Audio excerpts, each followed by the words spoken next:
min alamati kabul al-amal mu kubonero obulaga nti omulimu gwe wakoze oba oli awo Allah yagwikiriza athabati wal istimrar fi ta'ati llah kasitobo nanganga omazeeko omulimu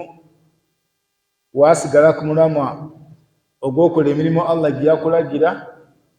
banga nesuubi nti oba oli awo gwe nakoze Allah yagwikiriza